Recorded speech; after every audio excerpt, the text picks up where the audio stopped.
go. Record. Okay. Let's begin the content accrual. Right. gergisKhan has asked, a year ago, I asked you the entirely wrong question. I asked you how not to sound like an idiot. This was wrong. The point is to sound like an idiot. Yes. What I really should have asked is, what I really should have asked is, how do you make your absolutely intentionally silly sounds sound good? Could you add to your pinned list of questions for exploration later? Yes, I did. How to get Turnado to make you sound like a sonic god. Oh, bless you. All right, okay. Let's unpack that. How do you make intentionally silly sounds sound good? I guess the only way to answer that is to say that any sound can turn into any other sound. So, for example, if you're going like, which is a silly sound. So with some simple subtractive synthesis, you can go.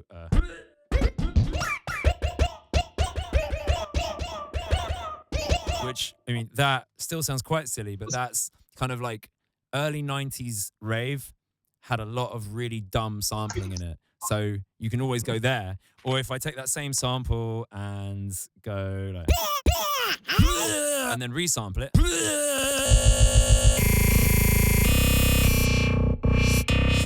Then that's essentially a wavetable. Or you could go, you know, and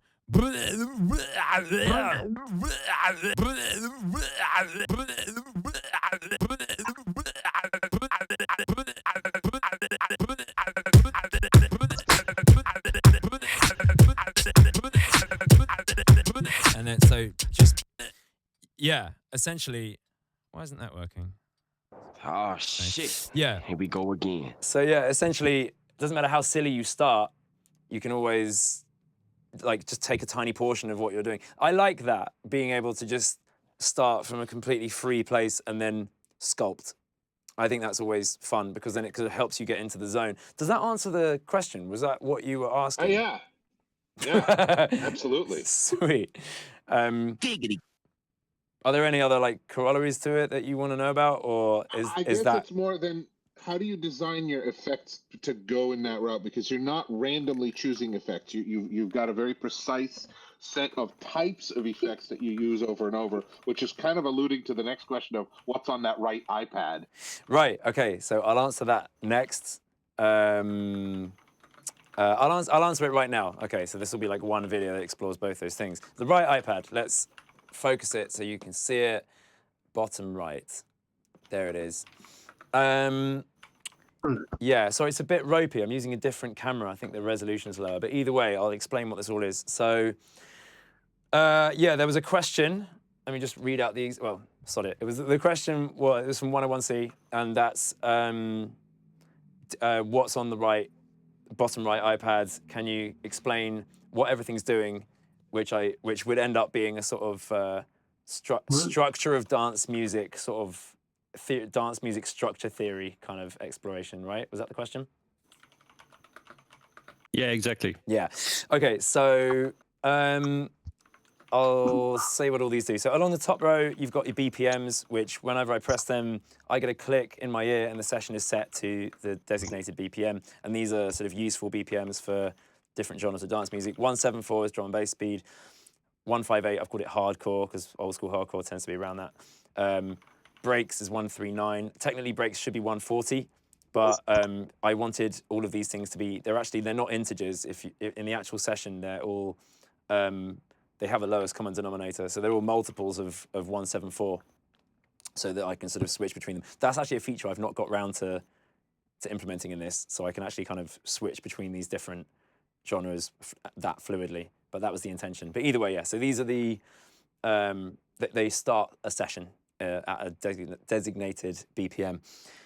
And then these things here are presets, and they are automation presets, and each of them triggers a scene in Ableton. And I'll just quickly show you for anyone who's not seen it.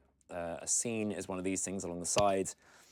Yeah, I haven't found a way to get my mouse pointer to show up in this, which is annoying. I've got it set to do it, but it just doesn't. So either way, I'll highlight them, then you'll see. So down here, these are my scenes. So I use scenes a lot. So these are my input presets, which is on controlled by the top right iPad. And then further down, you've got presets which I use for my instant sampler, which does the subtractive synthesis stuff once I've sampled a sound. Then you've got your BPMs, and then you've got the structure of dance music presets. So let me just make this a bit more viewable. So these are the structure of dance music presets, and they are tum-ti-tum. They kind of go from left to right, sort of loosely speaking, as you would progress through a tune. And that's not like a strict rule, it's just a kind of quick, a sort of a loose guiding ethic to how to group these things. So at the top, I've got dead stop, which cuts everything dead, every single reverb tail in the system, every single, everything stops. Because if you just stop things by another means, you just turn a dial down or something, you might get reverb tails or whatnot. This stops everything. The instant sampler, which is my synth, reverb tails on the mic, reverb tails on any of the channels, all just stop dead, which is important for music to, you know, just before a drop, you might want to do a bar of silence. It's got to be a dead stop. So that's that. One I've got up there called Solo Savage Keys. That's if you want a dead stop and you want your keys to really punch out, then it sort of just boosts the saturation on the instant sampler, so then you can just play something, and there's no reverb tail on the sampler, so it just kind of switches everything into a kind of silence and then some brutal synth, essentially. So whatever noise you've got in there, it kind of makes it, you know, 0 release time and brutal saturation settings so that it really punches through. That's useful just before a drop. This one I haven't implemented yet. That's stops breakdown, which I intended to be kind of the way early hardcore or kind of, you know, early 90s Prodigy stuff would have gone like bam, da-da-down, da-down, down, da-down, da-da-down, da-da-down, da-down, down, da-down, bam. So stops is like on the one of every bar or 2 bars, you get like a hit. But I just found that if I do that, I end up just doing it with my fingers just fine. So I might replace that with a different button because I found I didn't end up needing it. I've got one here that's build, one here that's lead in, one here that's breakdown thick, breakdown, and breakdown thin. So I suppose I should attack that from the top. So there's breakdown thin, which I use a lot for drum and bass, which I'll explain what these do and then I'll use them so you'll understand. But you can see me using them on streams and stuff. But essentially, breakdown thin is for you've just been doing some mad drum and bass, let's say, press breakdown thin and everything stops. You get a subtle kind of white noise kind of whoosh, which is a combination of reverb tails and a pre-recorded vocal like that. Very subtle. And that's the only piece of pre-recorded anything in the whole rig, and that is still my voice, which I just did out of sheer bloody mindedness that I wanted to be able to say that it's all vocal, because it is. Then you've got breakdown, which there's more in it. Then so breakdown thin is just goes to it's got like a kind of slow boom and that little fizzy bit of white noise. But then what happens is that there's automation so that the bass starts to come back in slowly by being sort of high passed back into the mix, which is good for that moment in a drum and bass tune when you want everyone to go, oh my God, that was so sick, and now there's silence, but I can still kind of hear something. I'm gonna put my fucking hands in the air, and that's what that moment's for. Then there's breakdown, which does a similar thing, but then what comes back in is this one here, the mid-range stuff, your melody channel, the yellow one here. So that's your melody looper. So it brings that one in slowly but surely, which is what you want during a breakdown. You want the melody beginning to come back in. If you don't want that, you can just cancel it, just mute it again, but it gives you that option. And then showing you this thing again. I've got breakdown thick, which is a breakdown. When I say breakdown, the drums stop, basically, and you get a kind of boom and a whoosh, and it's like a moment in a song where it's like, you know, this train is stopping and you're kind of left in the lurch and things are going to come back in interesting ways. So with breakdown thick, that's like if you only want to do a very brief breakdown, let's say, or you're ending a breakdown section, you want to start bringing elements back in. So that's just the same as the one above it, but with just a bit more mid-range content, and it comes back in quicker. So breakdown thin you would use if you're intending on a 32 bar like breakdown and rebuild and ramp up, generally. Or you could use it whenever you want. You could use it as a little break and then bring it back in. That's fine. So yeah, they all have their uses, but you can misuse it deliberately. Lead in is for when you've had your breakdown and then you want a little boom to happen, and you want the claps to start happening, let's say. Or it brings the snare back in, but it sort of high passes it and shaves some of the high end off it, so it occupies the same sonic territory as just bringing back the claps, which kind of brings people back into the rhythm. If they've had a long period of nothing to grab onto necessarily in the sort of, you know, percussive zone, this gives them something to anchor, and they start looking forward to the beat coming back in, if you want that.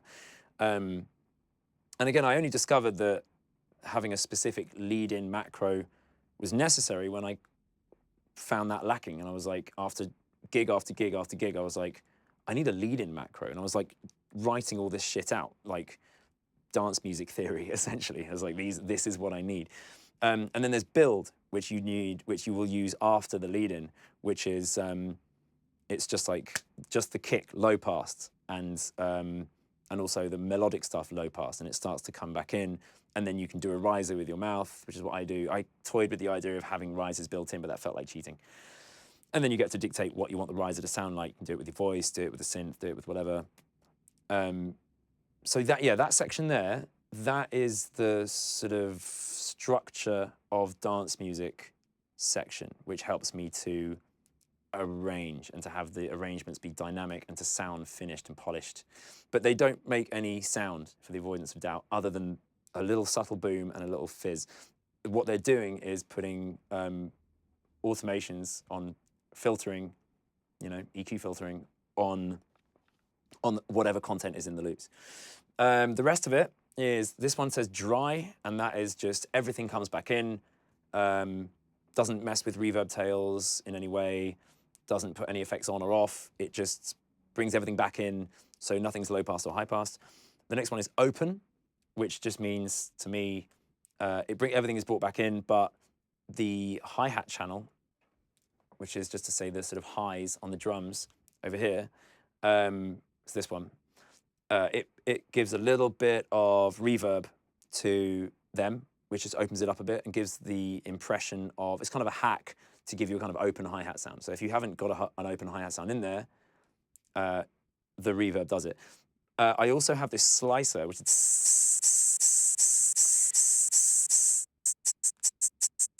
So this is something that I have on my hi-hat channel.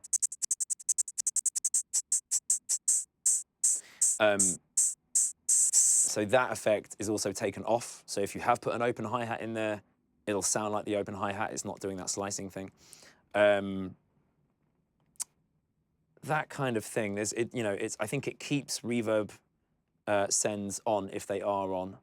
So yeah, and sorry, I think dry does take off all the reverb sends if they're there. So you get, you know, unadulterated, just the loops you put in. So you can do whatever you want by, you know, moving a bunch of faders and doing whatever you want with the bam bam bam bam bing bing bing bang bang bong bong bong bong bong bong bong bong bong bong bong bing bang bing bang bing. I mean, that was a shit example because that was the worst loop in the world, but essentially, thanks. But essentially, that's what it does, is it just brings you back to normal as like everything to zero kind of thing. No effects, nothing. Yeah, then down from open, you've got mean. And mean is just, it's what you would want if you want something to come in and it's driving. So it puts some distortion on the bass. I think it puts some distortion on the snare. I think it puts some subtle distortion on everything in the melodic zone as well. And I think it widens as well, but puts some subtle chorus on. Just stuff like that, sort of general setting if you want to do like electro or something and you want it to fucking hit a bit. And I think it also might do some subtle side chaining, or like simulated side chaining and stuff like that, just to clear some space. So yeah, that's mean. Then you've got low pass, which that's just shorthand for like, I think it does a bunch of low passing. Like some of these I forget. It's just that I'll use it and I'll show you. So they're kind of, as you go down basically from the top, it gets deeper and deeper into the tune. So when you're just starting a tune, you want to be using the stuff on the top row, and the genres of music get more and more, shall we say, extreme, I guess, adulterated, affected. So it's like dry is over there in the sort of top left of this section, which is just the exact loops you've put in with no effects on. And then as you go further to the right, you get different genres. So it starts with techno, house, electro. Can you just zoom in again? Yeah, of course. So yeah, it goes dry, which is just vanilla, techno, house, electro. Not that anyone makes electro anymore, but I know what I mean by that. Essentially, it's like, you know, it'll be pretty dry. It'll be kind of remixed. So like stuff happens with like, you know, remixing stuff in Turnado, these kind of like pattern sequency things.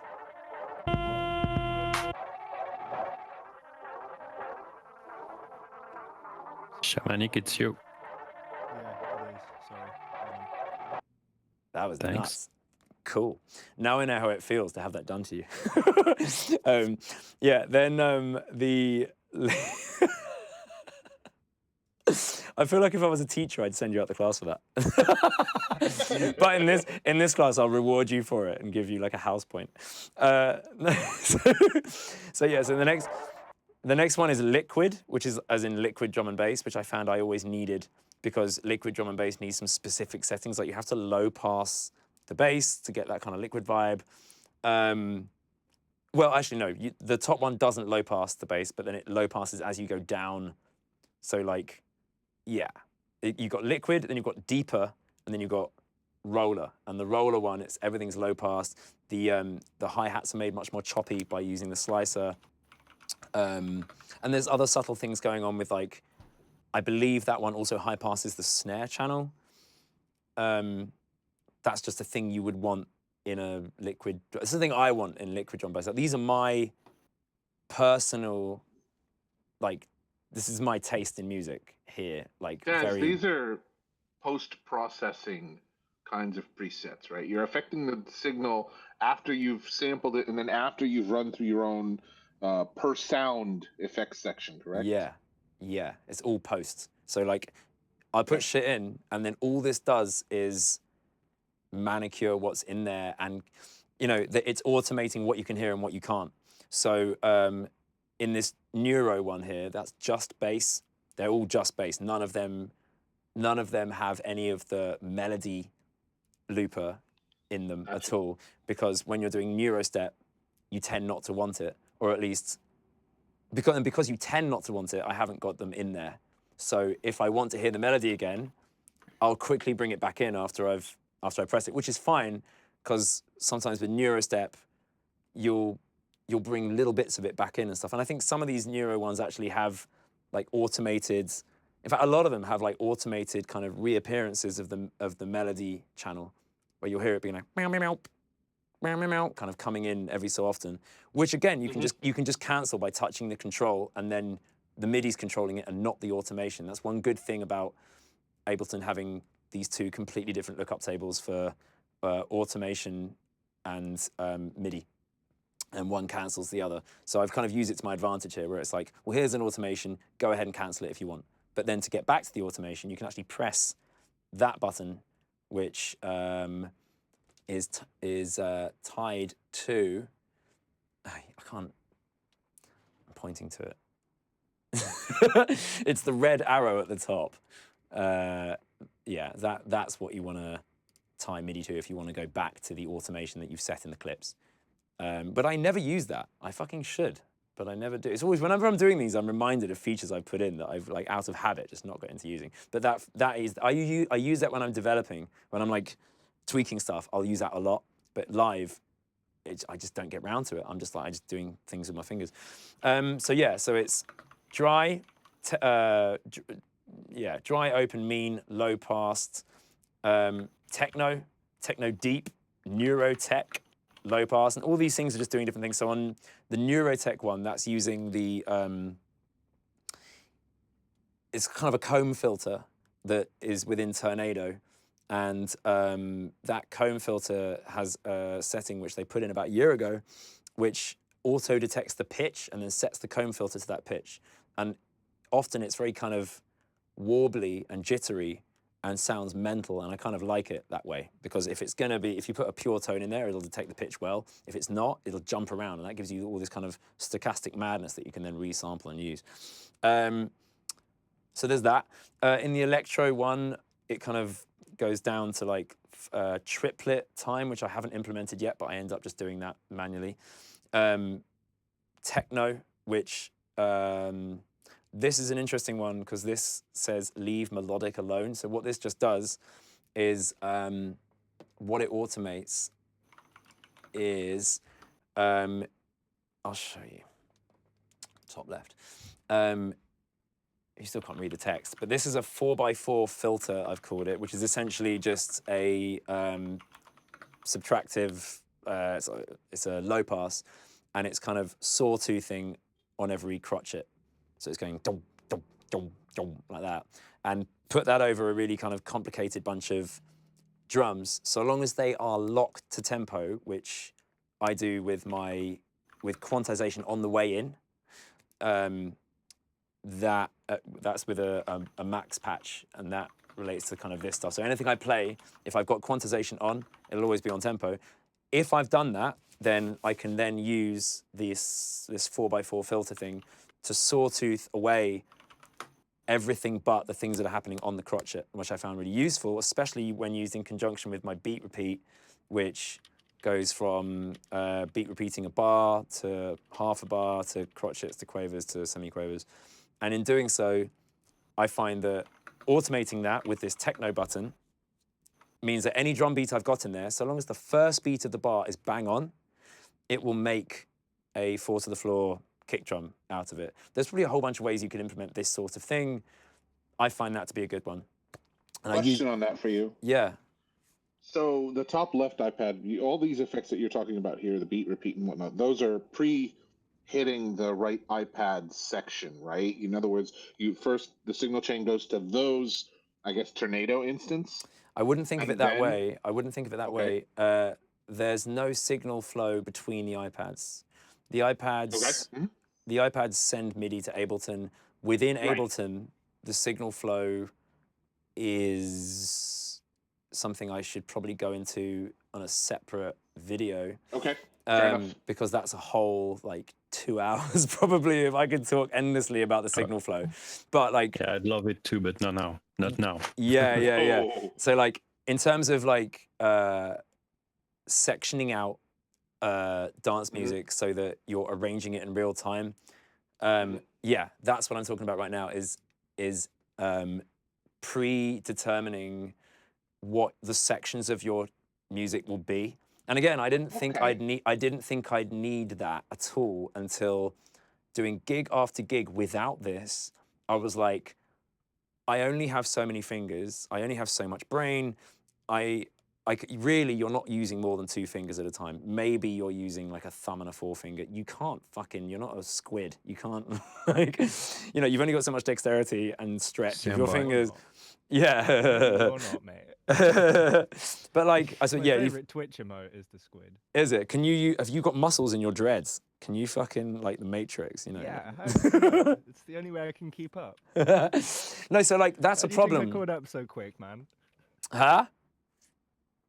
How do you think I caught up so quick? Yeah. Just using my dreads to Caught up. everything. Melodize that shit. Yeah. Essentially, when you're engaged in interface design, the restrictions are always the same. Your brain has only a certain amount of bandwidth. You only have a certain amount of short-term memory. You can only set certain numbers of goals at a time. Your digital dexterity is limited by the physicality of your hands. So And yeah, if you want to put a bunch of pedals around your feet, I see this a lot. Like, you know, like Tash Sultana's early setup, she'd have to do this mad jig to press buttons and stuff. And so then, She's crazy. yeah, so then you get around that by building macros. And something is always lost when you build a macro because then you lose the opportunity for happy accidents. But I found that I'm not actually left wanting for all that many more. I thought originally that each of these buttons would have to have different functions depending on which wall you break on the touchscreen of you know, it's like a square. Because I've got that functionality elsewhere in this where you put your finger on, you swipe to the left, it does something, you swipe up and it does something, swipe right, it does something else. I thought I was going to need that for this, and I may implement it yet, but right now I don't find myself wanting for any more than this. So this is actually quite decent. You know, Neurostep has its specific kind of things that you want to hear in that, where it's squelchy, it's grimy, it's doing kind of, you know, wave shapey stuff, it's doing filtering and all this kind of stuff. But it's quite subtle because depending on what you put in there, if you've got a completely different bunch of sounds in there, doing the same kind of automations, no one notices or cares. It doesn't, and it's not cheating because you've programmed that shit. You can, I'll be tweaking it all the time. I'll be like practicing and then I'll be like, that low pass needs to be a bit lower. Or like that fucking, that's too wet on that send, or maybe this could benefit from like a little kind of remix arrangey thing on the fucking Turnado setting. Or it's always changing. So over time, you know, a set I did a year ago will sound slightly different to a set I'm doing now because I'm focusing on different parts of it and I've done different automations. Some of them haven't changed for like 2 years or something, but so yeah, I don't feel any shame about having this level of automation because it makes what I do possible, and it's impossible to move your fingers to different places on the screen all at the same time. And Ableton is perfect for this. This is what Ableton's meant to do. It's meant to, the thing is Ableton's meant to have, well, it's not meant to, but like most people will use Ableton having pre-recorded material in there or like MIDI already in there or instruments already in there. I just don't use it that way. So it's always a blank slate. Okay. I have two questions for you then. Yeah. First is, does the, do all the parameters which are automated through this panel, do they appear on the other panels, the one where you have the loopers and so on? Or do they trigger effects which are not triggered anywhere in your setup? If I understand your question, you're asking about the interrelatedness of the iPads? Not necessarily, but through Ableton, but meaning, have you programmed in those setup here effects which you have no interface on the other iPads? For example, you said that in the Neurotech you were using the comp filter, etc. Oh, and those comp filters, I see. can you control them elsewhere in your setup, or is Yeah, this just so- purely controlled through that? Yeah, I understand. So I was careful in this rig build to ensure that I was going by the Nord model rather than the Korg model, if you know what I mean. So like Nord keyboards have every parameter tweakable without needing to delve into a menu, and that's their design ethic, is one-to-one relationship between interface and underlying parameters. Actually, I don't know if that is necessarily entirely true with their keyboards, but that's their guiding ethic. And in previous builds that I've done, like, you know, my last rig before this one was, I had menus. I had shitloads of menus. I had pages, and I'd always advise people against doing that. So I saw, Shamanic, that you've got a bunch of pages. Let me know how that goes, because one way, like I do have some of that shit. I've got here. I have one page, but I have multiple tabs on that. Multiple page. tabs on the page. You can do So that. If I, You can do that. if I show you, Yeah, show us. That- Well, let me see if I that's- can. I know I can't window it. well, Bollocks, I can't window it on here. I haven't got a. Let me see if I Yeah, can. we can all jump on his unit. The UI designer in me is thinking the more menus you have, the more buried things you have that will never get used. Hang on, wait. I'll tell you. Wait, hang on. Shamanic, can that be the next thing we go into? And can we do the show and tell? Yeah, Because for I need sure. I need to record that. I need to like build a new fucking scene on Wirecast. So give me a sec and let's do Yeah, your no show and tell, worries, because I no want worries. to talk about that. It's fucking awesome. But Yeah, so sorry, to address what you were saying though, just before to finish up, there is a one-to-one relationship in this rig between, like, if there's a parameter, there'll be a way of tweaking it. If there's a parameter that's changing in the rig as part of these automations, I can then cancel it by touching one of the controls. Okay. Yeah, so there's nothing Okay, that's hidden. And I was careful to do that because you might make an automation which you then don't like in the moment. You're like, I've gone for the open thing and it's playing everything and you've got your hi-hats kind of with a bit of a reverb on them and it's opened up the hi-hat. You might change your mind. In an instant, you might change your mind before it's even cut in. And if there's a part of that you can't change, then you're falling victim to something which I've also done in previous rigs where I've had presets which everything's baked in. And then you end up spending hours making your presets only to end up on stage thinking, this could be different and would be better if it was different, but I can't tweak it. And yeah, it forces you to streamline your FX chain, basically. that's interesting. I mean, Yes, it simplify does. it and make sure it's used for what you want it to be used. It does. That was not the motivation for it, though. It was more about getting on stage, doing a music, and then thinking the music should sound different, but I can't fucking get to the. So like, and you know, so either you just hide it from yourself and you just trust that that's how you'll want that parameter to be in that moment, according to the part of the music it's on that you've triggered. Or you have a menu you've got to tab through and you're like, oh, where the fuck is it? It's there. You don't want to be doing any of that shit. You don't want either of those things happening. You never want to be in a situation where you are staring at your rig trying to fucking find a tab. Because you don't want to be reading during, like, if you're fucking, do you see Jimi Hendrix fucking reading anything? No, he's got his fucking eyes shut and he's fucking out of his mind on acid, fucking having a sort of cosmic orgasm. You do not want to be reading anything. So like, I've got text on here just to remind me where things are, but if I was to change all this shit around, which I have done on occasion, you know, I'll do like some big change to things because I want to put in a new button and there's no space, or fucking change the size of things and move things around. I'll be like, this is a better system. For a week, I can't use it. I'm trying to fucking make music on it and my muscle memory is just gone. And I'm reaching for a fucking beat repeat, it's not there, I make a mistake. Then the whole 2 bars is ruined and the song itself is ruined. Or I'm fucking, well, yeah, that's it. I've made my point. I've said my piece. But yeah, essentially that's what it is. It's like you don't want to be reading anything. You don't want to be thumbing through tabs. You don't want to be worrying about, oh, which page was that on again? I've been there, I've done it. It doesn't work, it's shit. And people think you're checking your email. Like in some of the interviews that I've done with looping beatboxers, one of the things that one of them said really stuck with me. It was like, if your eyes break from the crowd for a second, they start to distrust you, and you lose that engagement, that fucking animal ability to really engage. And like, I don't know, look at Mark Rebier or someone. Like, he will make his tune, and he's engrossed in that when he's doing it, and then he leaves the loops. He doesn't touch them. He doesn't make any more. He's like, right, picks up the mic. There's not even a mic stand.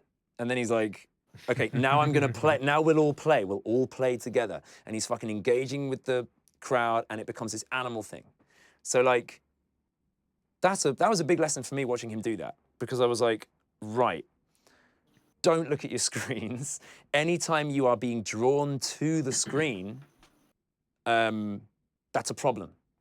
So I was chatting about this with deadmau5 the other day on fucking Clubhouse, which was a mental experience in itself. But like, one of the things we talked about was touchscreens, because we're the only people that fucking use them. I don't know of anyone else who's like killing it with touchscreens, and you can't kill it more than deadmau5. And he's fucking got his own shit built in, I believe he calls it OSC Pilot.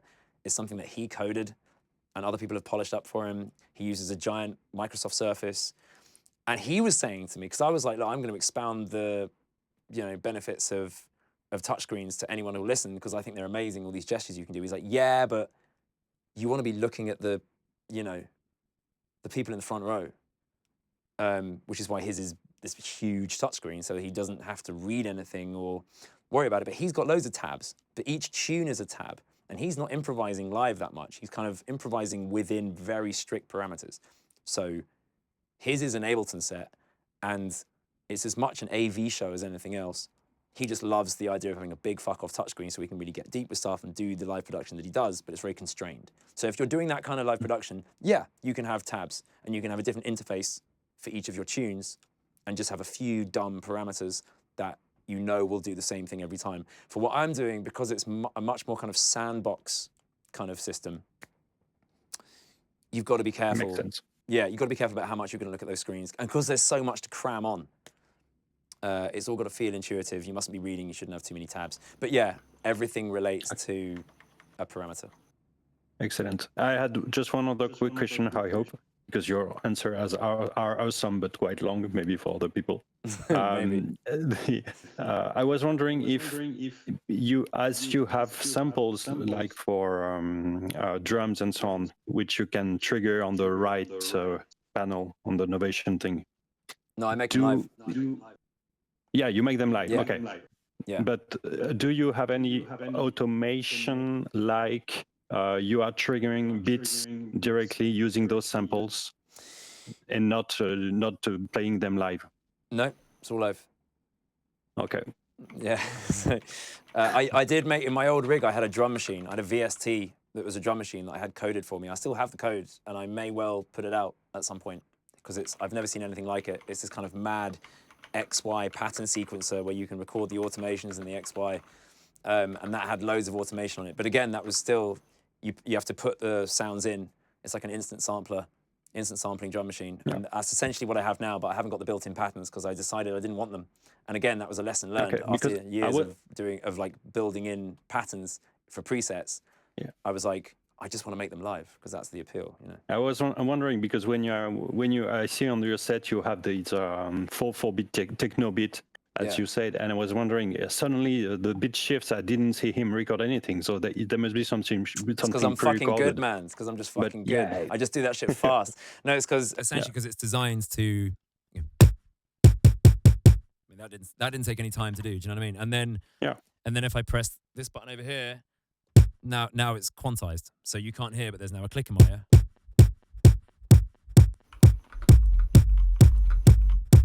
It's simple as that. Like it's just I can do it fast, but I can do it fast because I've set it up that way. All you have to do is press that button and go, and then make sure that there's a macro over here, which is a kind of all drums to 0 and quantize thing. Where has it gone? Top left? Top left, yeah. There's a button here which just has a line under it, which is just your vanilla instant sampler setting where there's no subtractive anything. All the effects are taken off the instant sampler, and it automatically puts you into quantized mode. So anything you tap in is quantized as it goes in. And that's how I do it. So I literally 2 buttons. If I could, I'd make it 1 button, which I probably can.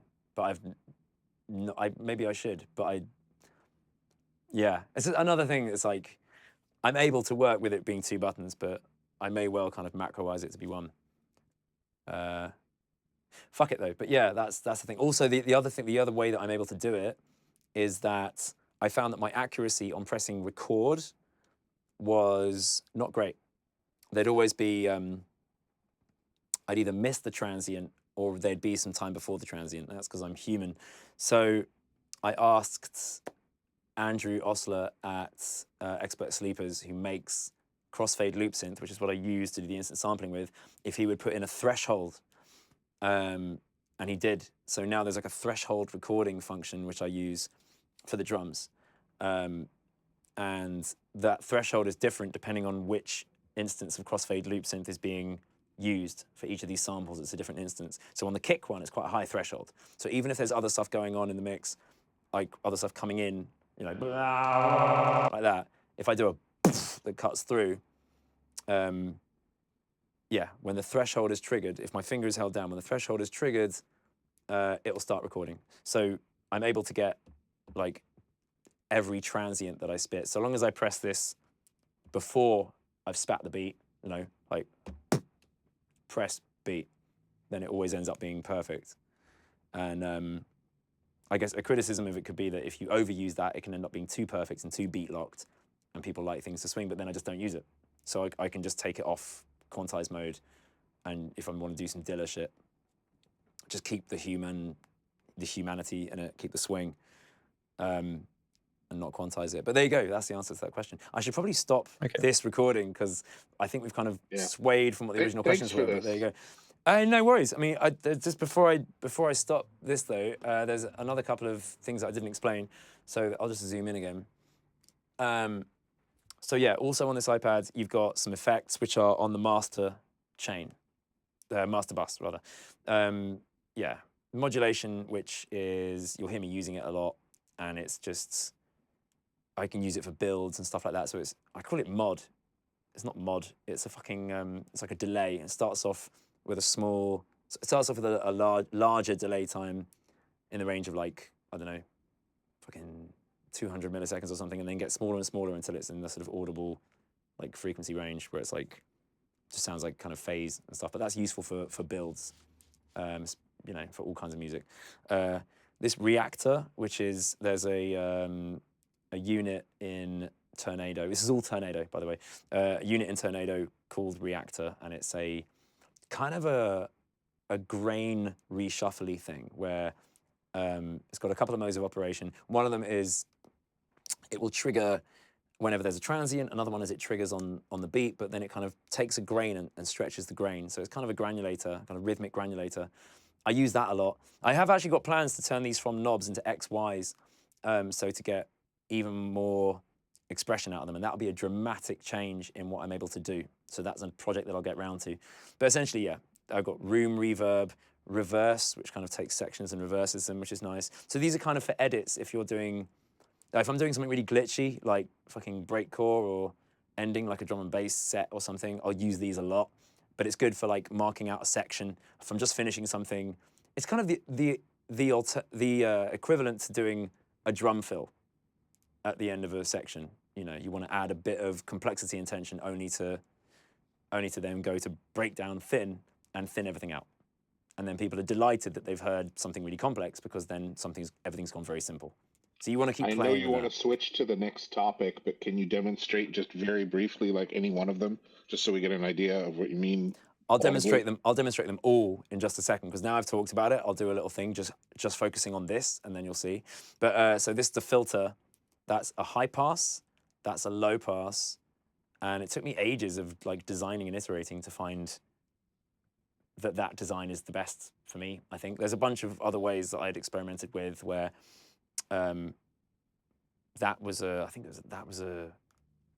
you go from like fully sort of, everything being let through to then subtracting out the highs, and then it's a band filter, and then it goes down to a low again, and that's resonance or something. So I tried a bunch of different ways of plotting, filter parameters over an XY, and this is one that I came up with, because then the diagonal is becomes a band pass, and then so it's just a convenient way of that. I like it. Vinyl is a kind of rewind effect, and I actually pull that off. That is momentary, so you do that and then it latches back, and I'll use that if I want to do a spin up, because I often found that I want to finish a set by doing a spin back, and I didn't have a way to do it. So the way I've done it is by implementing a. Shall I show you? I'll just describe it. It's very easy. Essentially, an Ableton delay. Just their basic delay, and you have a mode. If you right-click on it, you have a mode which enables it to repitch instead of jumping to the new time.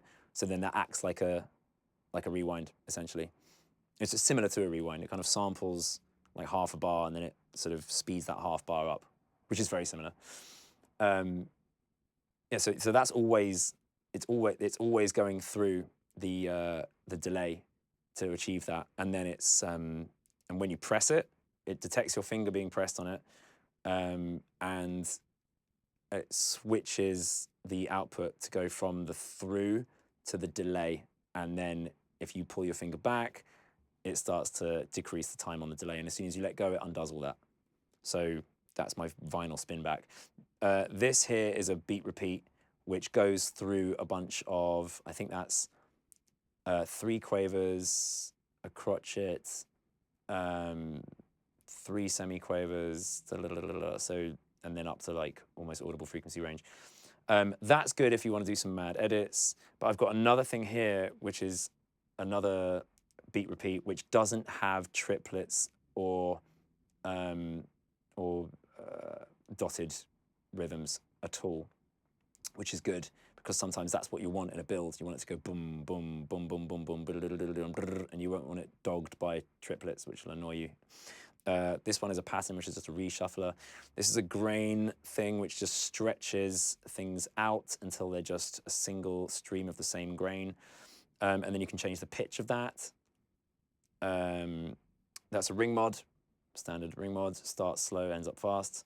That's not Turnado. I think that's native Ableton stuff because it's got a much wider range than the Turnado one is the ring mod. It's got 2 modes of operation, one of which is slow, the other of which is fast, and I didn't want it windowed. I wanted it to go all the way through the, you know, through the spectrums of ring modulation. So, yeah. The scratch thing, that's in the turntable thing in Turnado. Bit crush. I think, again, that's using Ableton's rather than Tornado's. Reverb time. Filter LFO, that's another thing where I kept finding that lacking, and which you find a lot of DJ mixers will have that, or like DJ effects tools, like the hardware, they will have that. It's a really useful thing, if you're doing house especially, to have like, you have it auto LFO, the high pass essentially. This, I've called it Zap. All it really is a very quick and dirty way of raising the high pass, but also bringing in some delay, which I found was, again, just something that I always wanted to happen at the same time, but I didn't always want it to happen every time I touched the high pass. So that ends up being used a lot. It clears space. It's a nice, cheeky way of just bringing in some dotted crotchet, panning delays, and some filtering. And it's kind of tailored so that it just brings in a bit of delay without high passing, then it starts to high pass, and then the delay gets more and more pronounced, and then it zips back when you release your finger. This here is dry drop. Dry drop is good for keeping whatever you've done on any of these iPads. It doesn't change them, but it changes like just 4 or 5 parameters, which is it brings your drum, your kick bus, like the part of the drum setup, which will house the kick, and if you want, you can put a whole loop in there. It brings the high pass and the low pass back to 0, so that you can hear the kick again. Doesn't change the snare, doesn't change the hi-hat, I don't believe. So that's if you want to do a drop, you don't exactly care what genre it's going to be, but you need your bass in full, so it does that. It's like D high passes the bass. Make sure you can hear the bass, it unmutes it. So if there's anything in there, you're going to hear it. And make sure you can hear the kick. So if you've already got the drums cutting through, they'll cut through. If you've got a bunch of reverb that you've put on and delay and stuff, it'll take those off. Other than that, it doesn't change anything. But yeah, it takes off all the reverb tail. Wet drop is a drop, but it keeps reverb tails and keeps things open. They're after me. And yeah, it just keeps all the tails. So that's another kind of drop. And you'll hear that used a lot in house and techno. You'll find there's a wet drop and a dry drop. And I've never heard that discussed anywhere, but I think any producer would admit that those are 2 kind of broad categories of drop. I've just never, like, I don't know, has anyone ever heard that terminology, or has anyone heard a different terminology for that? Hello? Moist. Not really. Yeah. Nope. That's why it's awesome. Yeah, it's weird, Yeah, isn't I it? haven't heard it Done used another that wet way. Drop. Huh? Sorry, I was making a joke. I said Beardyman's gone and done another wet drop. That was a good joke, and I approve of it. That was good. Yeah. Fucking round of applause. Sick. I haven't heard anyone use those terms before, but that's brilliant. It's yeah, I mean, it is what it is. I mean, I've also got snare and hats, which is just, if you just want to hear the snare and hats, that makes sure that you can. I don't use that much because, well, I could just mute the fucking kick and then it does the same. But like, so yeah, so some of these I make them with good intention, then I realize that I'm actually just doing them with my hands because I can. So I might get rid of that eventually if I don't need it. And I might get rid of the stops breakdown as well because I don't use it. This is fakey, which happens a lot in trap or in like rhythm, where you'll have like, you'll get the melody coming through. Like on a drop, you don't get the fucking drums coming back in. So like the new thing now in rhythm and drum and bass and stuff is a drop does not constitute everything coming in. The drop constitutes what used to be the breakdown. So that's what that fakey is, where it's like fucking football terminology, where it's like, you know, it's like you blindside everyone by being like, and that's getting longer and longer, that fakey, that fake drop. It's like, you know, so now it's like in rhythm especially, like on the drop, it's like,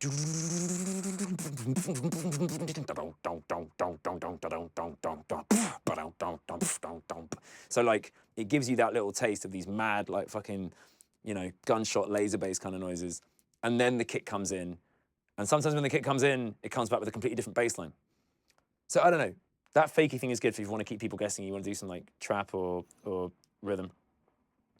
And then I've got Finn, which I use all the time. I actually want another couple of them because at the moment, what Finn does is it finishes the song, and I'll tend to finish with that. And you'll probably notice that a lot of my tunes, when I'm making them live, end in the same kind of way, which is you hear, and then a kind of like that, and you hear some reverb tails. I want some more of them because I need to do like a sort of instant pull up everything to silence kind of thing, or like a sort of, you know, but then again, I can sort of do them, you know, by using the vinyl stop thing, which is another thing. I don't think I talked about it yet, but yeah. I'll just use it for a bit and I'll focus in on the bottom right iPad and you'll see what I mean when I start to use it.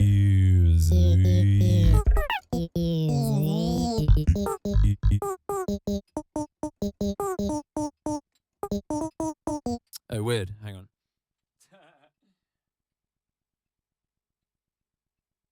Right.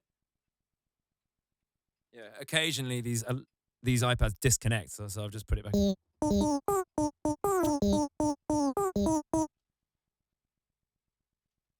That's disconnected.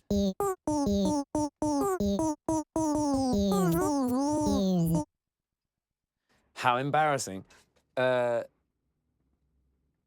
Do bear with me. What the fuck is going on? Why isn't that responding? What an arse. You did plug the white one in earlier. Was that it? There you go.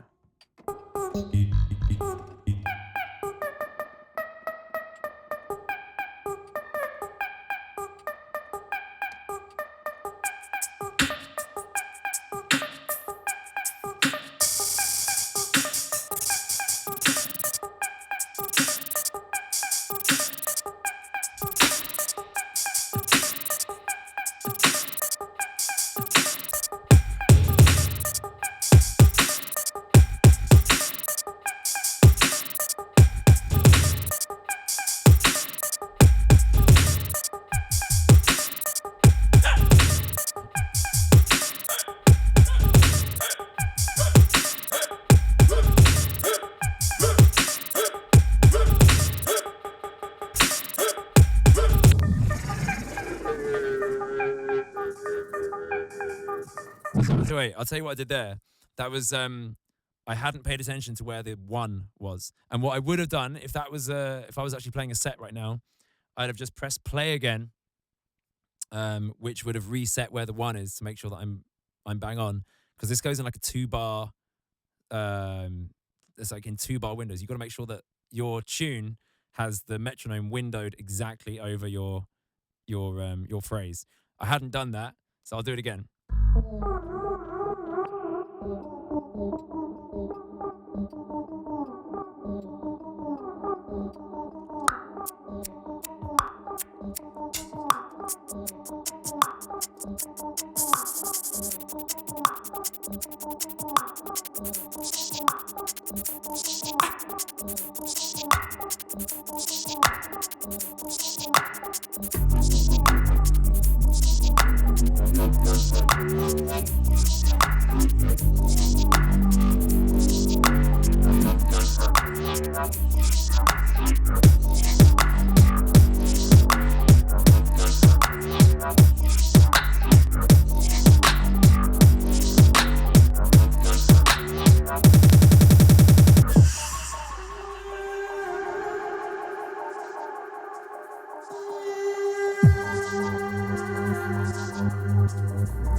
there you go.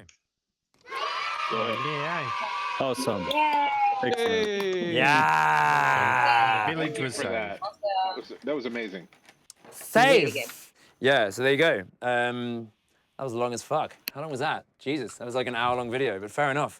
Okay, I'm gonna I've stop got this a video quick now. request. Oh wait, okay, yeah, sure. Yeah, can you just screenshot that iPad over there with the iPad and post the screenshot of that on the Patreon? Because Which one? the This bottom right one, yeah. Sure. All of them. But yeah, sure, but yeah, but this one because I can't read most of the text. My eyes are 75 years old. Yeah, Right. it's quite blurry Actually, from the camera. It's I was quite gonna blurry. say, this channel, for some reason's in 64-bit. I'll just up it. Do you want all the bits Oh, or that would've helped. 256? Yeah. Yeah, all the bits. I've been screenshotting most of your videos to try and figure out what was in the iPad. So if you can screenshot them Right. yourself, would be wonderful. I'll tell you what, I'll just Yeah, take we a literally high-res all look photo over on your my shoulder. phone so you can see. I mean, I'll probably fucking end up just publishing the Lima templates. You know? Like, That'd be awesome. I could just do that. And then the Ableton thing, and then we are all Beardyman. Oh, well, yeah. Everyone is Beardyman. I'm Beardyman and so is my wife. Stockholm Syndrome much? So there you go. Well, I've been working on my Max MSP sampler, which is going to replace all of the Expert Sleepers stuff, including the looper. And I'm very excited by that because there's functionality which I'm going to be able to build into that, which is fucking next level. And I've been kind of fleshing out the kind of the release schedule of that, as in like the versioning, like the things I'm going to try and achieve first and then in each version. Yeah, that's going to be fucking sick. So look forward to that one, kiddos. But yeah, as far as this goes, I think I've talked about everything that's on here. There's a, my initialize pull down is there, and it's a pull down because if I was to just touch it by accident and it initialized everything and wiped all the loops, that would be bullshit. So you have to actually take an action after you press We've it to pull it seen down. you do it. Yeah, I do it a lot. And then there's a reset loopers, which I does knew he pretty was much going to all pipe that. up. Yeah, there's a tempo thing here, which I also tend not to use because the loopers don't respond to it. So you have to use it sort of before or after. And there's also my metronome, which doesn't affect anything you guys can hear. But an interesting thing about it is that as soon as I put it up, it starts to creep down again. And that's something that I found really useful. And that's something that my BPM decider patch is going to do automatically. Because I found that to be really useful. If you're doing live looping, you might want a metronome. You probably don't want it to disappear suddenly because that will jar you. So having it kind of disappear gradually is what your brain will probably need. So that's what mine does. You probably, yeah, you can see it's kind of slowly disappearing. That is all of it. There's another button here, which is video seek, which just triggers the Resolume page, which just shows the, it's got like the old school TV set page. That's what that does. And then here you've got a sort of on-off button, which my gear is disguising the way I've got this set up. But either way, all it does is it flashes on and off. But it's momentary if you press it. And then if you break one of the walls, it latches on, which is another thing you can only do with a touchscreen, but it's very fucking useful because that saves a finger, saves a button in terms of screen real estate. There's a button here which says dry, which is also, yeah, you can see that. That kills all the tails, all the reverb tails. I end up never using it. I've never found a use for it, so I might delete it. And then there's another button here which you can't see because it's obscured by my rig and the way this is shot, but essentially it's a button that turns blue, goes on and off. And if I press it, it stops all the other sends to the looper bus. So I've got like a sort of input bus that if something's going to get recorded anywhere in the system, it has to pass through the input bus. And that's if you're recording a loop into itself. You've got buttons on each of the loopers for that. If you want to record the master bus, that's what that button's for. And they're mutually exclusive. And all the logic for that mutual exclusivity is handled by each of the iPads using Lima scripting hidden behind each of the buttons, which listens out for MIDI messages. So it's kind of slow to react, but that doesn't really matter in the great scheme of things. But again, that's something that I'll end up building into the Max patches as I make them. taking functionality away from Lima for that. Do you never find problems with latency because of that input bus? No. I reckon that's because you're on a really nice interface. How do you mean? Well, The RME? Yeah, because I've noticed that, busing things to other tracks, even if there's nothing on those tracks, introduces latency. It will do. And then, so for example, I've got input monitoring, reduced latency during input monitoring on, which makes things work at least at a stable rate at 128 and above on my setup, 128 buffer size. But my master chain, I can't set it to in, so it doesn't reduce that input latency on the master chain. So whenever I use sends to kind of send stuff about, because I found it was the most beneficial way for my setup. But I've noticed that the master chain is even though I've got nothing on there, everything is 0 samples. Even so, there is latency on the master chain. And the next video we do, the quality of the interface. The next video we do will be a deep dive on your rig, and we'll have a look at it and learn about it and problem solve if we can. I've got a feeling. Returns in Ableton are tricky because they aren't latency compensated. Yeah, and you got to watch out No, because but my dry one is, even though it's a return, it returns and sends to my queue out, which is just for my ear, and that one, because the one it's sending to is set to in, right? It is delay compensated, and it's fine. I don't think so. Well, I know so because I can cross-reference it to internet videos that I'm watching, and it's playing back in my headphones. Can you send that? Can you send that return back into itself? Yeah, so I'm going out from, I'm going out into a return that's then going to queue out, but queue out is set to in. But because I can't set master to in, master always has a why delay can't on you it. set master to in? Because you don't have input monitoring on master. It's just always. I think one way I might be able to solve it is by sending master out to another channel and using that as my master channel, and then putting that as input monitoring in. But it's literally because the audio interface in the system is just not good enough at handling low latency, so you have to use Ableton's reduced input monitoring feature to make it work. I really want to have a proper deep dive on your rig. I think let's save that for the next video. I might even have to go now because this has been quite long, and I feel like having a look at your rig is like a proper, that's a whole, I want to do that for like 2 hours. Proper like a proper surgery a on completely it. different rig by the next point. Well, maybe. Endless is looking like it will handle so much things for me that it's fucking amazing. Tim is a genius, and Tim is a god. Yeah, I wouldn't be doing any of this if it wasn't for Tim. Tim XR is a genius, man. All hail Tim XR. Can I ask a less sort of techie? Can I ask a less techie sort of question? I'm a sort of layman or whatever, but just I do. When you sort all these things sort of out and everything, and say when you're putting all this stuff on, do you do like sort of structured practice to get used to the new settings you've put on or things, or sort of you see what I'm saying? Not sort of enough. Actually, sort of not enough. Like this thing's like flying a plane. So actually, that's not a good analogy. Or maybe it is. It's like just flying a stunt plane or something. You know, it's like there are so many controls that every single one of them could just be played with for an hour and keep people dancing if you knew what you were doing with it. Do you know what I mean? So yeah, there are, I suppose maybe earlier when in the life of this build, when I was first building it out, I would be practicing doing specific genres with this. And often genres would always have to start the same way because I only had one series of special moves to make sure that I got a really tight kick that I know is going to be well recorded and will be recorded in time so that the listeners aren't waiting too long for a kick or for a snare, and then I didn't want people listening waiting for a certain musical element that wasn't there. So I got around that kind of iffiness by making the way that I make each genre very formulaic.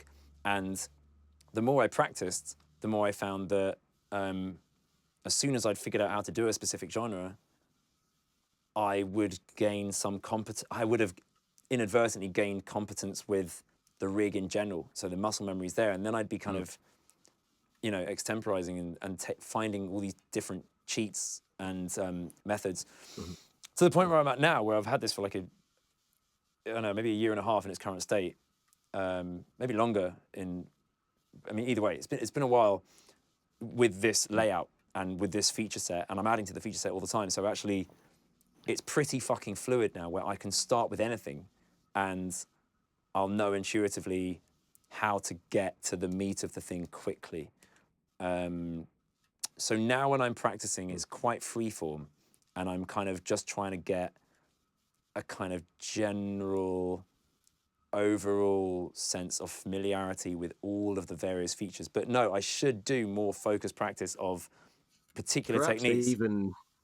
Perhaps even little sessions. I mean, you could like we're doing this here. We do this in little bits, and just we sort of hop in where you know, like, or even could you do? I mean, you're practicing and stuff when you just like when we're not recording or whatever, or even when we are recording at times. But yeah, you could even. I mean, be interesting, I guess, for all the sort of musicians here as well to maybe some structured stuff. Then it just helps. I might as well. In some ways, I might as well because cool. Yeah, at times. no, that would be good because actually when I do that, yeah, I end up discovering things that rediscovering features that I put in. Like there's loads of shit. Occasionally I'll be just practicing and then I'll be like, oh yeah, wait, I built this feature in so that I could fucking get this to arpeggiate, and then this synth would become like the whole of a techno tune. Start with a bit. It's almost you're using least on the iPads and stuff on your sort of functions and things. Almost see if you want to get rid of them. I'll do that. You could do some cool stuff you hadn't thought of. The thing is, I do sometimes log on to the Discord and then like everyone just ends up chilling, and then I end up chatting shit and just sampling people and having fun. And my intention is always to like sit down and practice, but it just fucking, everyone ends up getting silly and chanting milk and stuff like that.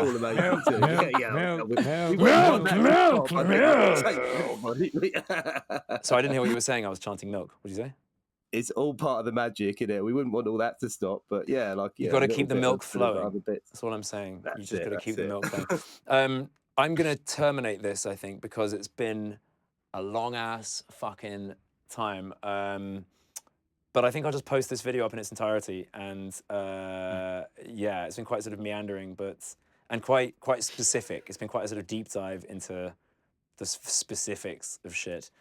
But just fucking awesome. Thank you. Hey, no worries. It's cool.